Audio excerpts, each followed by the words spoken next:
Guys, I made another contraction. This is called the Lego machinery gun. This is how it works. First,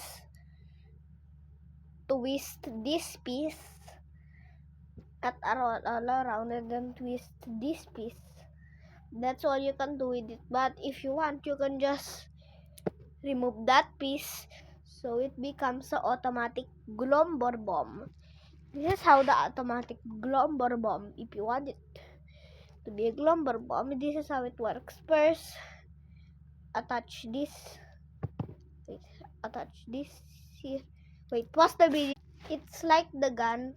First, pull this, then push this, then pull this, and then if it, put this here again to make it the gun.